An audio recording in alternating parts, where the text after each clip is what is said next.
يما اعمل ايه من بعدك يما؟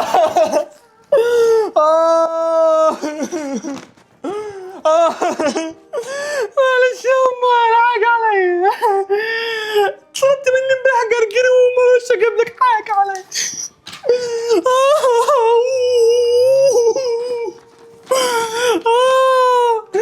كانت غالية عليا أوي يا جدعان، كانت غالية عليا أوي يا أمي.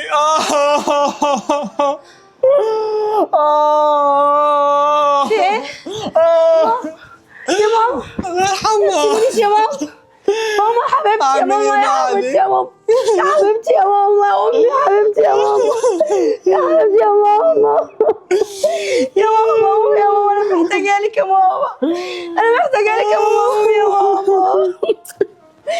امي يا ماما، انا محتاجه يلا يا جدعان سيبوها تتغسل بقى، غسلوها. حبيبتي يا ماما، يا ماما ما تسيبينيش، ما تسيبينيش يا ماما. هتروح ازاي بنت توجع؟ هتروح ازاي بنت توجع؟ بصوا يا جدعان، من الاول كده احنا امنا ماتت، بس اللي حصل بينا وبين بعض زمان ده برضو ما يختلفش ان احنا المصلحه جمعتنا، واحنا بقالنا كتير اصلا متفرقين عن بعض. انما اخوك فين؟ الرابع فين؟ عماد سافر. سافر ازاي وامه لسه ماتت من شهر؟ سافر يا حبيبي، مرضاش يدوله اجازه في الشغل اكتر من كده. بجد؟ يعني هو عايز يبقى مسافر وقاعد وعايز يورث على الجاهز.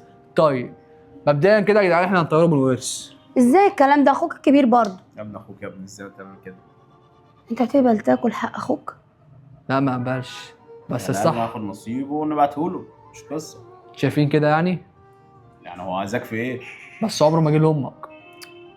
دي حاجه بيني وبين امك الله يرحمها، والله وحاجه بيني وبين ربنا، ولا ايه؟ ما تقول حاجه. هنكلم المحاميه تمام، وهي اللي هتقول لنا بقى الورث ايه والدنيا ايه ونشوف. وبعدين انا حاساك جاحد كده، في ايه؟ انت بتتعامل معانا، انت اصغر واحد فينا، يعني المفروض تحترمنا. بس انت عارف ان امي كانت بتحبني اكتر وموصاني عليكم. عشان انت الصغير وعشان انت الدلوع بتاعها. انا مش فاهم ازاي مش موصياك علينا. لا. بس ما علينا، ما علينا، انت عشت معاها اكتر من اللي انا شلتها كتير برضه. هو المهم المحاميه جايه دلوقتي هتقسم الورث وتقول مين ليه حق ومين ملوش حق. الوصيه بتقول ايه؟ يعني تمام؟ ايه مين اللي حق؟ كلنا زي بعض. تمام، بس المحاميه بقى كلام لها كلام تاني، الله اعلم امك متفقه معاها على ايه.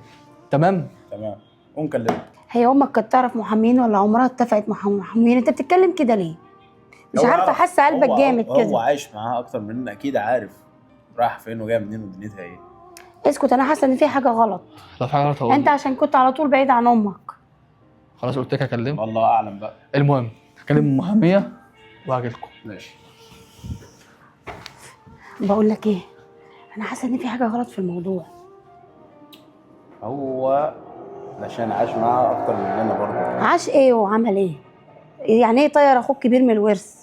خلاص بقى، ما احنا هنظبط الدنيا دي بعد لما المحاميه تيجي. بس انت عبيط وهبل وبيضحك عليك اخوك الصغير اوعى منك. انت لازم تفوق لنفسك وتعرف كل جنيه رايح فين، وامك سايبه ايه. علشان انا جيت هنا مش عشان ورث، وانت عارف انا جاي عشان تقول لي تعالى. انا الحمد لله ربنا كرمني، انا لا يا راجل، الورث بتاعي اصلا مش عايزه. طب بس بلاش الكلام ده، لما اقوم اعمل شاي انت وجعت دماغي. اتفضلوا يا استاذ اتفضلوا. انا جايه عشان نشوف موضوع الورث.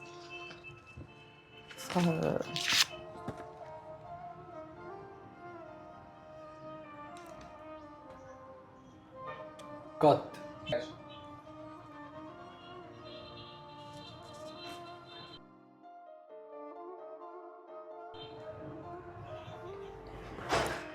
هو ايه في ايه يا استاذه؟ انت قلقتينا قوي على فكره.